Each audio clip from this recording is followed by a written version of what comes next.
Who wants to go first? Okay, I'll go first. Are we introducing ourselves with our own names? Or... I don't know what else you would introduce yourself with. Your favourite kind of goldfish? Okay. Hi, I'm Henry, I'm an actor. Great. Oh, come on, you can do better than that. Better than that? What do you want me to say? Hi, I'm Henry, I'm an actor and a polemicist. What do you do? Like, where are you from? Where are you, I don't know how much detail you want to give. Well, I hope that you keep in this full section about introductions. Please do.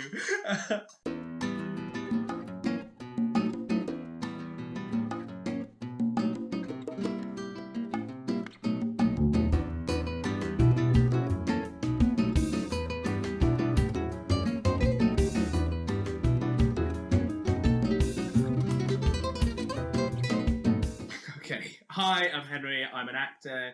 I've done musical theatre, little bits of TV, but mainly I do stage work. I'm also a contrarian and a polemicist, as you'll find out. I'll go next. Hi, I'm Daniel. I'm a physicist by name, but not by practice. I don't think I've done any physics work for the last 2 weeks. Daniel, what if your supervisor watches this? Oh no. Don't worry, I'll edit this out. He'll never know. Hi, Colin, if you're listening. I'm from Jersey, the OG Jersey, not the New Jersey. Brilliant, awesome. Hi, my name is Jacque, and I am a charity person doer. And I help disadvantaged undergraduates gain access to top professions. Yeah, so I'm like a professional coach, I guess. Hi, I felt like I should have said this at the start, but welcome to our podcast. Hi, I'm Sid. I'm doing a PhD in astrophysics in Heidelberg in Germany. And I'm in my first year, which means I'm very experienced. I forgot to mention I'm doing my PhD at the University of Edinburgh. And I'm not doing a PhD. Shall we speak from ignorance? Yes, that is the title of our podcast.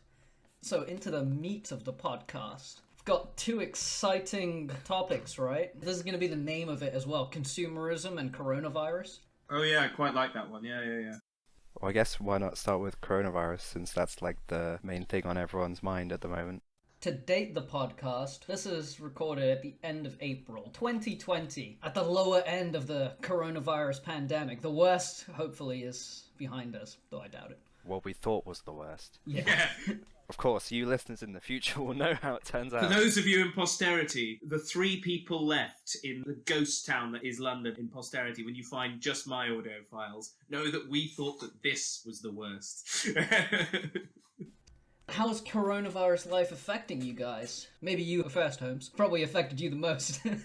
Well, yeah, I had it. Yeah, I had it. That was unpleasant. But which means I've been in self-isolation longer than all of my neighbours. So I think I'm the local crazy person now. Holmes, you've always been the local crazy person. But much more noticeably, I used to be, the quiet eccentric who lived on the corner, whereas now I'm the loud lunatic. Yeah, I think I've been in self-isolation for 6 weeks, and it's taking a toll on my sanity. I might have beaten you then. I've been here since about mid-February. Wait, what? Mid-February? Don't you mean mid-March? Because there's no way you've been going since mid... Was it at the start of March? Well, I came back to Jersey on the 20th of March, and I've been in isolation ever since. We've been home at least since the start of March. Since the start? Okay, so I've been in isolation since about the 12th or... something like the early teens of March. I mean, it hasn't really been affecting me that much since I can do most of my work on... Or lack thereof. Or lack thereof, yeah. Yeah, I guess the main impact on my work is the lack of motivation to do work. Yeah, or same. lack of focus on it. Yeah. That's definitely a major challenge. Especially since I'm not surrounded by people in the office, I'm just at home, so it can be a bit difficult to get in the zone. The academic side of what I've got to do in terms of submitting things to finish my degree, I'm just so unmotivated to do that at the moment, it's ridiculous. Yeah, that must be affecting you quite a lot, given that everyone's on lockdown and you have an acting career. Yeah, I've lost my first job out of drama school, which would have been in the Edinburgh Fringe, so I'm desperately applying for other jobs at the moment. In fact, I'm going to do a self-tape for Holby City later today, which, BBC, hey, if you're listening to this, I'm your guy. But yeah, I just for some context, I'm basically a careers advisor, I guess. I'm sort of like a professional development coach.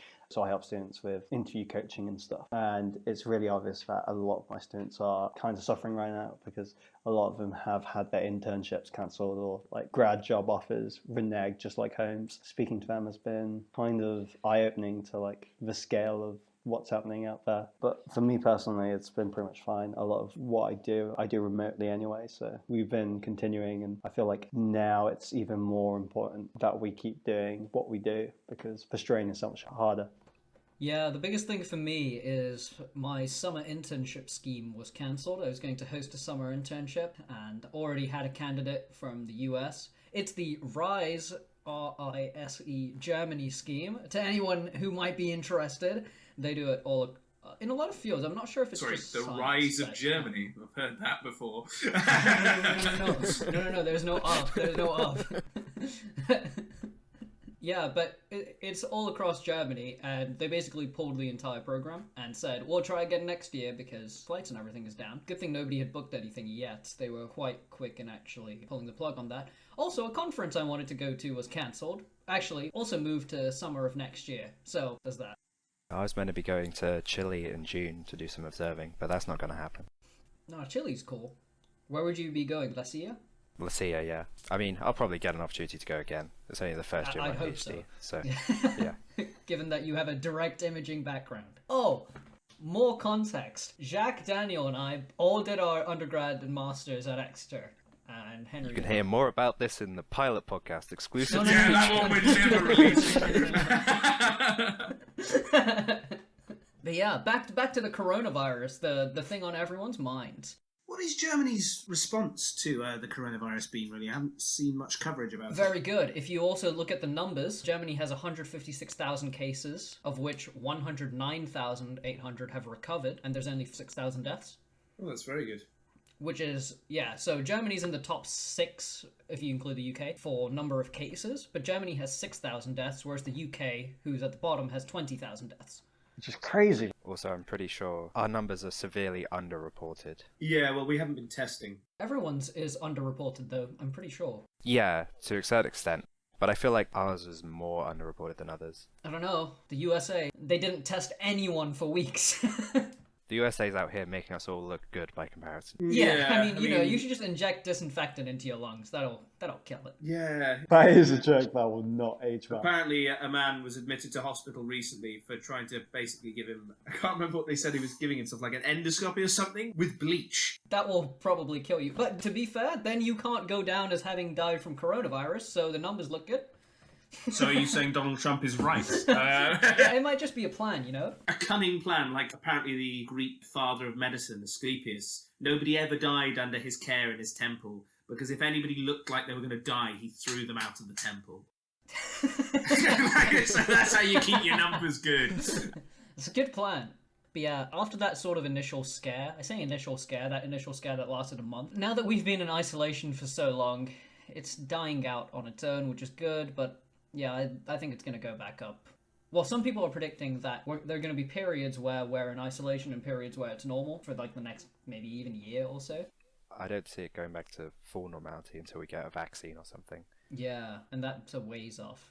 Well, they do have a vaccine in testing at Oxford at the moment, don't they? Yes, they do. Yeah, there was another one in Canada. I mean, I'm pretty sure every research lab in the world is trying to find a vaccine. Yeah, because I remember seeing the news where there was the first human testing stuff that was going on somewhere for the vaccine, and that's good to hear. The drugs that Donald Trump claimed could combat coronavirus apparently have been bought up on such a massive scale on the US market because they're actually drugs for people with lupus and conditions like that people with lupus are now receiving messages from their insurance companies saying things like, thank you for your sacrifice. And you're going, no, lupus is a serious issue. You can't take their drugs away.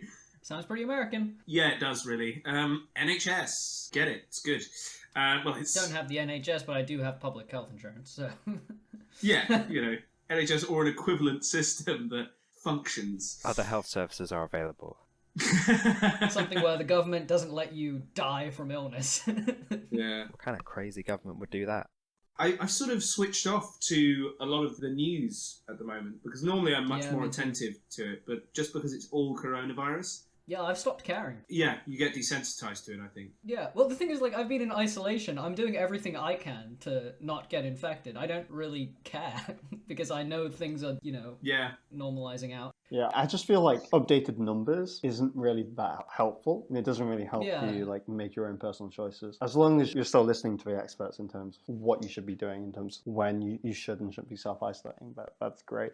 But I just don't think the daily numbers update is really that useful to you if you aren't making policy decisions. I agree. What I think is the issue is because of the news saturation with coronavirus, is that other serious things are potentially happening and either not being covered by the media or because people are currently switched off to the news. Because I think it's probably quite a widespread thing because it's been dominating the news for the last month or couple of months, really. Probably the extermination of the Uyghurs in West China is probably ramped up, and the Syrian civil war's got worse. That is a thing that's happened. Turkey's been pushing in and nobody's talking about it. So we just got banned in China, thanks, Holmes. You really think this was going to be in China anyway, No. right? But now we've made sure. I was always going to say something. Oh no. Hey, you ever noticed how Xi Jinping looks like Winnie the Pooh? What? He has the mandate of heaven. Our emperor, Xi Jinping, has the mandate of heaven and deserves to rule the world. Speaking of Asian dictators, people are saying that Kim Jong-un has died. Yes, I've heard this, yeah. I have no idea if it's true. Probably not. Yeah, it's probably He fled North Korea because of the coronavirus. Kim Jong-un did? I was somewhere in the news a month ago, but maybe he fled somewhere to go to Pyongyang. Why would he flee from there? There's no cases there at all.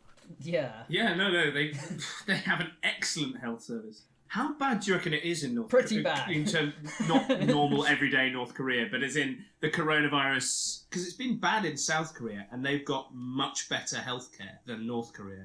And democracy. But North Korea has, quote-unquote, the advantage of just being able to quarantine people and lock them up with no due process whatsoever, and the strong arm of the sort of dictatorship that it can just enforce things.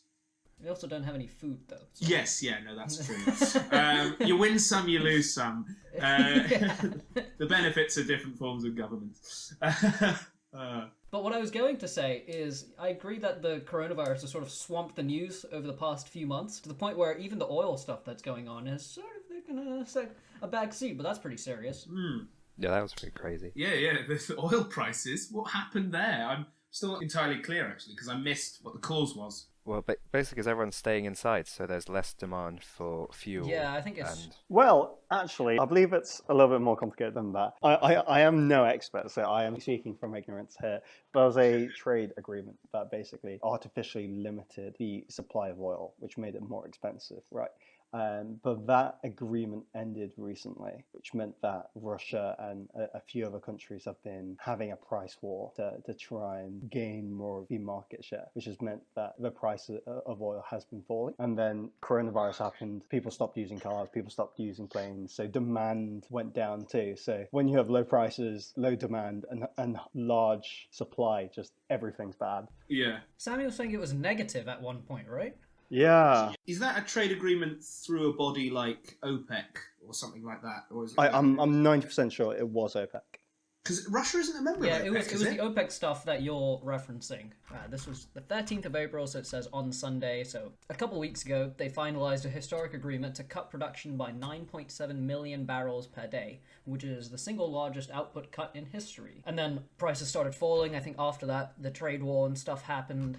So their agreement was to cut production, which surely would have cut supply, and if demand was staying the same, the prices would have risen, which would have made them all richer. Shall we move on to topic 2?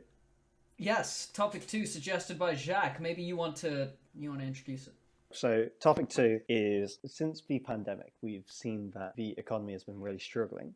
It was something to do. I've got your go on. question up. So Jacque asked, is the current collapse in the economy a sign of consumerism that's gone too far? And then a follow-up question, does that mean all of society should just be focusing on making food and medicine? That was after someone answered yes. Oh, that was Sammy that answered yes. But I feel like all of us would have answered yes to that question. Yeah, no, but it was Sammy. He With the came in. toilet paper shortage.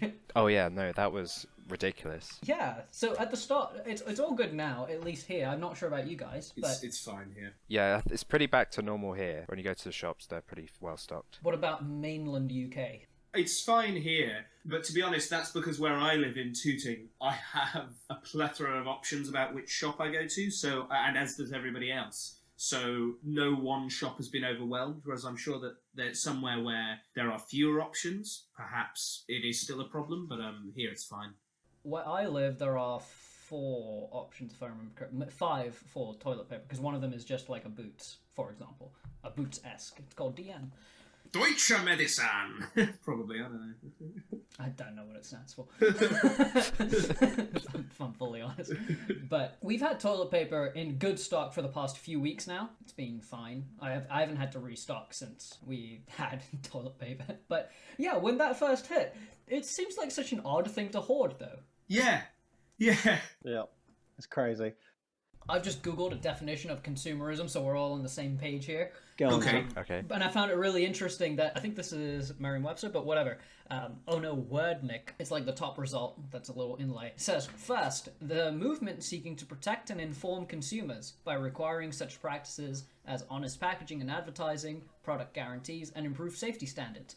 And then the second definition is the theory that a progressively greater consumption of goods is economically beneficial. And those are not the same thing. They are wildly different. But I just thought it was funny that the first definition is, surprise, surprise, something good about it. It seems very responsible. Whereas Wikipedia, the first sentence on this Wikipedia is, consumerism is the selfish and frivolous collecting of products or economic materialism. I was like, okay. Edited by Sammy Colburn. That sounds a bit biased.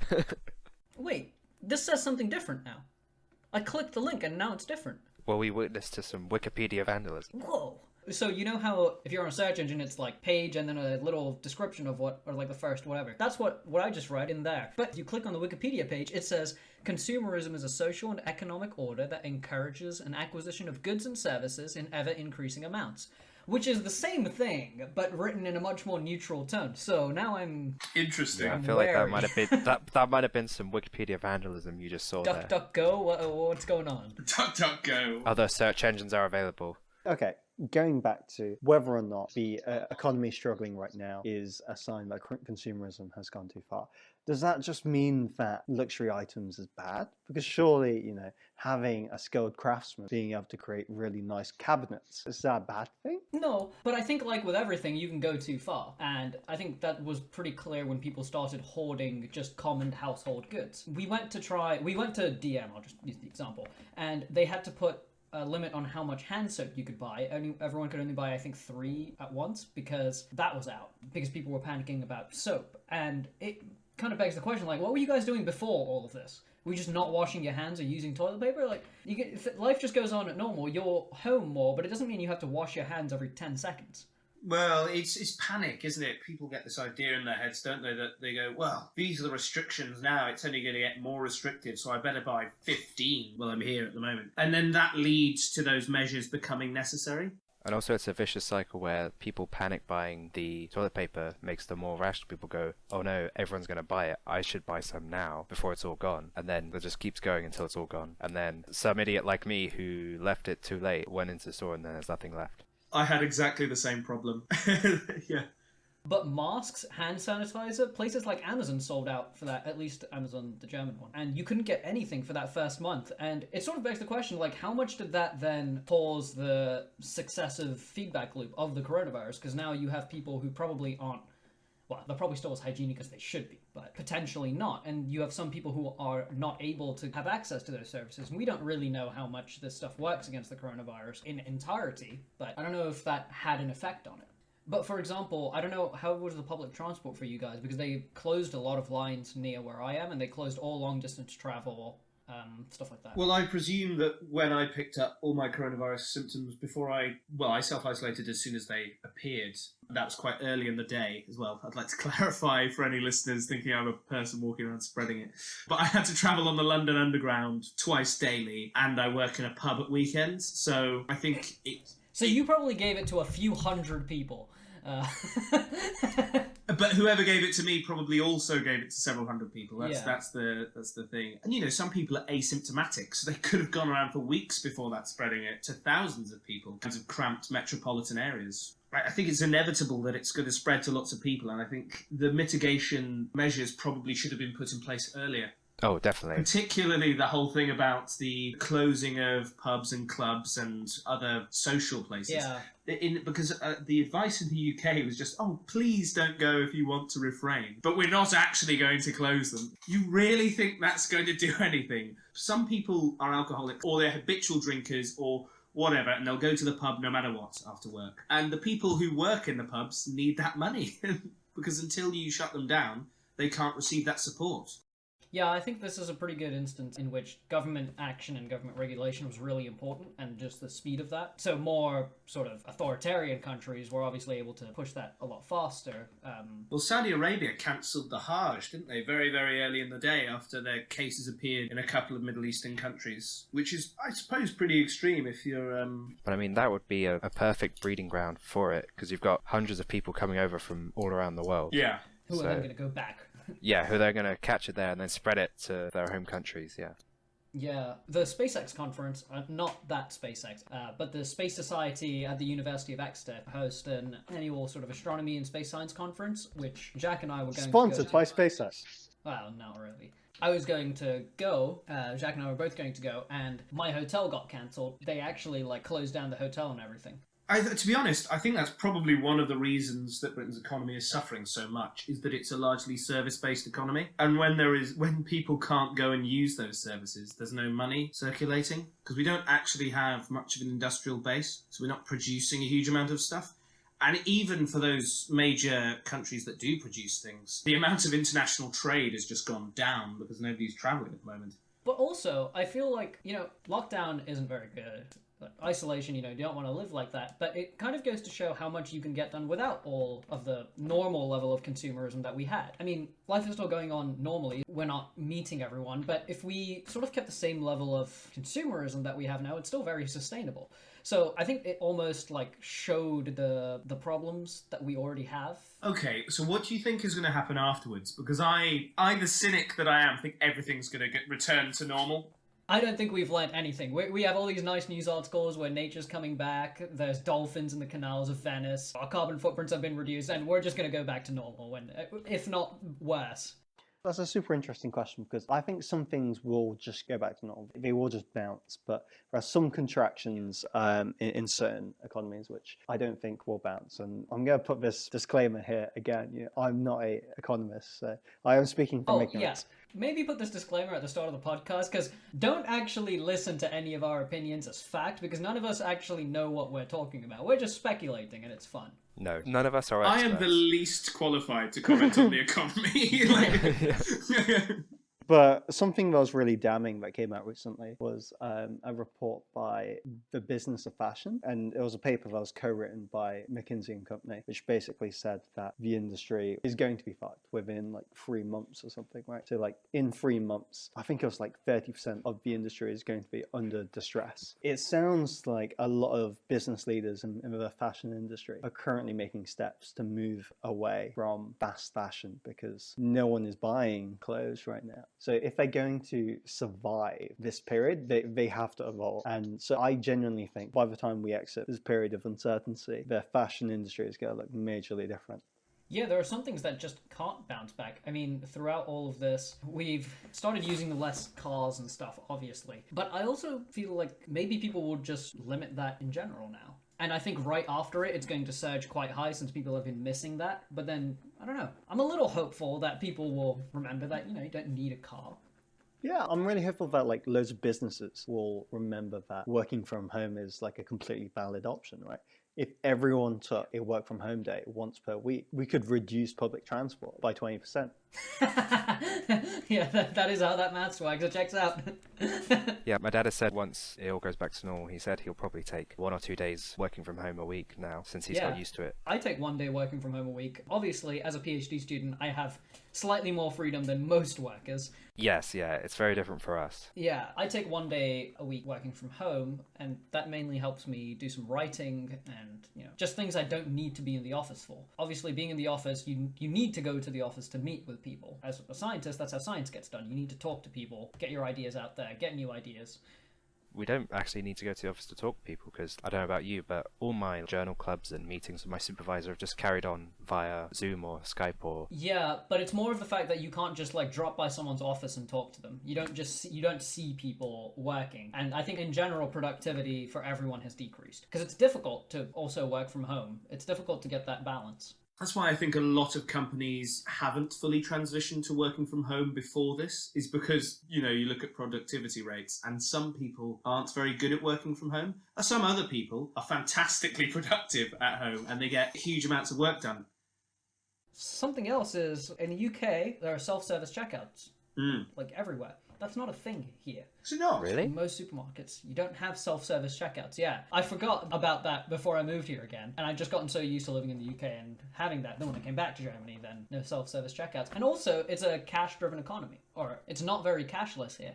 So people are still paying with cash, and that's the biggest thing that's changed since the coronavirus, at least here that I've seen, is more people are using cards just because it's more convenient, because you shouldn't have that contact. There's big screens around all the cashiers, but there's still no self-service stuff.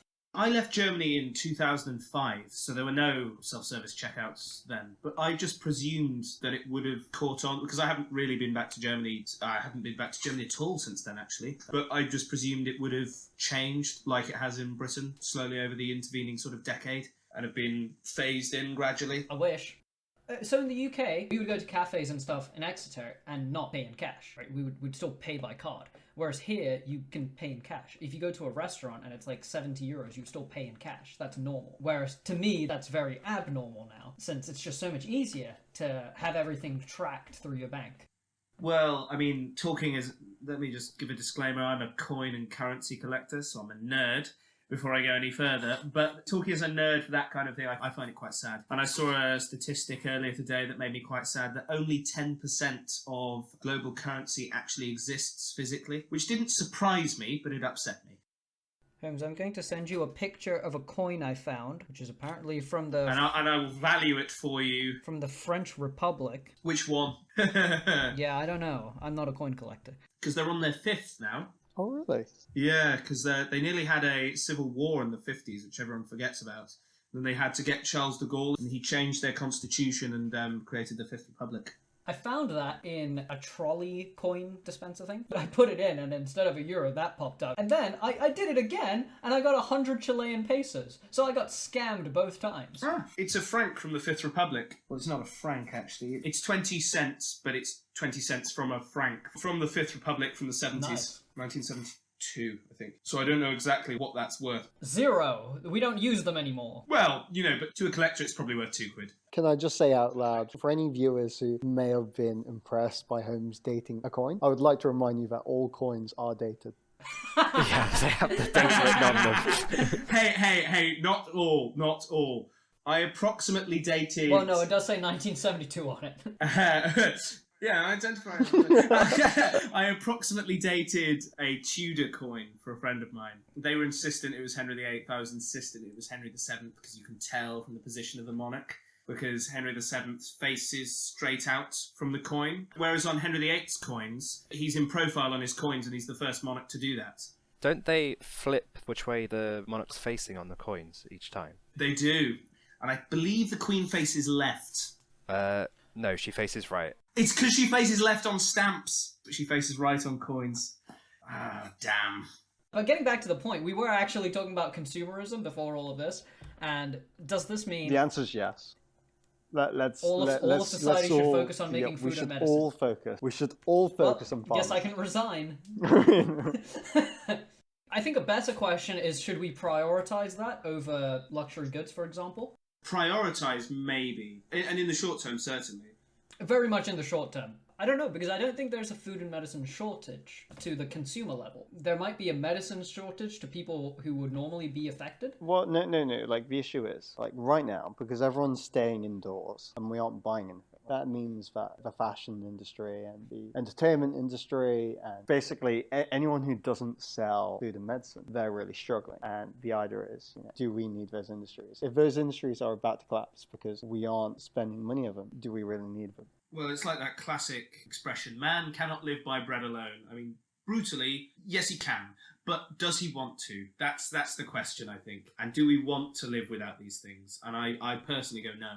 I wouldn't say everything apart from food and medicine is unnecessary. I think that's a little extreme, but I would say that maybe in the short term it would help to focus on areas which are being used, because now it's almost like there's more load on that. Even though there might be the same amount of load, there might be a more perceived load on those things, because with this level of consumerism we have, it's not like suddenly we're all just going to never buy anything again. We still inherently are, as Wikipedia puts it, selfish and frivolous spenders. Well, like, even if people aren't buying light bulbs now, light bulbs will break and, like, we will have to replace them. Well, I'd classify light bulbs and stuff like that as essential. But, like, okay, for example, like, tables, right? No one's buying furniture now, but we will have to eventually. Yeah, exactly. You bring up the point of, like, fashion and entertainment, which I would argue are still, in that sense, then essential. Well, otherwise, what would we all do at home? We're all stuck in lockdown. The entertainment industry, like YouTube, is booming. Yeah, and, like, the video game industry is booming, I imagine. Or maybe not booming, but not dropping. Like, I've played more video games than I have, like, in the past year, in the past month. Do we think that this period of time inside will affect things like... I'm just thinking specifically of online shopping at the moment, actually. Do you think that will kill a lot of the high streets in smaller towns, particularly in somewhere like the UK, where the high street has been dying anyway for years? This will be the coup de grace. Oh, maybe. But we've seen firsthand what online shopping and all this stuff has been doing in Exeter, when there were loads of stores that just closed down and then new stores didn't replace them. It was just like a ghost town. I think it's quite depressing, Oh, actually. yeah, And I think it's really bad. I don't know about you guys, but I think there might come a point, if we're going to talk about the analogy of a pendulum swinging at some point, where it just reaches a certain point and people go, no, well, as much as online shopping is more convenient, sometimes I do like to walk into the centre of town and be able to peruse the shops and things like that. And so there might be a bit of a renaissance. I'm not saying soon, but in a few years' time, perhaps. Is that going to become like a hobby thing then? Online shopping now becomes the norm, and going to actual stores, they're more like where you would go and there's just people not actually shopping, but just window shopping. And maybe you even have like links to online stores there, and just like everything becomes automated. It's like... I don't want to say biological because I'm not a biologist, but it's weirdly biological. Go on. Speak from ignorance. Go on. No, but it's almost like the next stage of evolution, right? Like the strong companies survive and the weak ones are gobbled up by the giants. Well, that's globalism, really. Shall we do the Would You Rather? And then Yeah. Oh, call it yeah, a day? yeah. The bonus question that we didn't announce. Ooh. Would you rather go to prison for 10 years or die 10 years earlier? I was thinking about this yesterday, and I think what it boiled down to in the end for me was it depends where I'm going to prison. Country you're currently in. Okay, in that case, I don't really mind, because if it was prison in the old sense, and it's like torture and it destroys you, then absolutely not. I'd have my life shortened by 10 years. But I was thinking you can actually achieve things in prison. Like, I could do a PhD in prison if I was there for 10 years. But then there are the negatives of prison where you go, well, there are biases against people who are even, model prisoners, supposedly completely Yeah, but also reformed. you have to be in prison for 10 years. That's a big negative. Yes.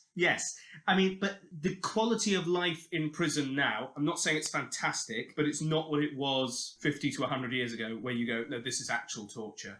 And it also depends why if you're in prison for 10 years, you're probably in prison for a pretty serious crime. But there's a difference between a maximum security prison full of murderers and rapists and paedophiles. No, this is going to be a very standard prison experience. The average prison experience, let's say. But I agree with you, Holmes. I'm sort of on the 10 years in prison route, just because I think time is valuable. And, life is there for bettering yourself. But let me just say, if somebody had gone, yeah, you have to be in prison in Turkey, I would have gone, okay, I'll have 10 years off my life. Yeah, I'll take the 10 years. Yeah. Yeah, it very much depends on your quality of life in prison, which is, do you still want to continue on living after your 10 years in prison? Do your limbs still function? Presuming they functioned before. Well, that was not phrased well. Oh no. We're Oh, keeping God. it though, aren't we? I can tell already. Another important thing to consider is how long are you going to live anyway? What if I'm going to live to like 110? I don't mind taking 10 years off that. 100's good going. Yeah, but what if you live until you're 35? Then you get out of prison, you die anyways. If we're looking at it as wasted time, it doesn't matter if you view it in that light. And in fact, maybe it's better to take 10 years off because then you can live continuously instead of taking maybe a 10-year gap somewhere in the middle that adversely affects the rest of your life. And you'd be more productive, presumably, when you're younger than when you're older. So it might actually be the preferable answer. Yeah, when am I taking this 10 years in prison? Like now? Now. Or... It starts immediately. After this podcast ends, armed guards will escort you to the closest penitentiary. Oh, well, that's destroying my acting career. I wouldn't want to go into prison for 10 years starting now. I'd definitely take the 10 years off at the end. I would totally do it. I feel like I'd fare pretty well. Didn't you just get a promotion? I did. So actually, Jack's just shown an aptitude to climb pecking orders no matter what kind of society he's in. So in prison, he'll be the big boss within a year. Oh, you could then run a service, like, I'm not going to use your company's name, but you could then run a service that runs alongside it that helps ex-cons get back into the industry. That sounds very smart. Sounds like a nice thing to do as well if those prisoners have genuinely reformed. Because, I mean, that's always the difficulty, and I think that's why the prejudice exists, to state the obvious for a moment. Some companies do like remarkably well, like Timson's, who is a UK key cutter and cobbler, and they do a fantastic job of hiring ex-prisoners and just like helping them like redevelop their lives. So if you're looking to cut some keys, go to Timson's, sponsored by Timson's. Do you know what? I do genuinely go to Timpson's to get keys cut. Other key cutters are available. So in short, I think all of us are on the fence of whether we'll take the 10 years in prison. It really depends. So I think in conclusion to all 3 points, we're all on the fence on all of them. Yep, which is probably going to be a theme. This is what we need Sammy for, because he'll drive me to the other side of the argument. Yeah, you guys will form the polarized ends of the spectrum. This is exactly what this podcast needs, more extremism. Yeah, Yeah. that's what the world today needs. We need less unity, more extremism.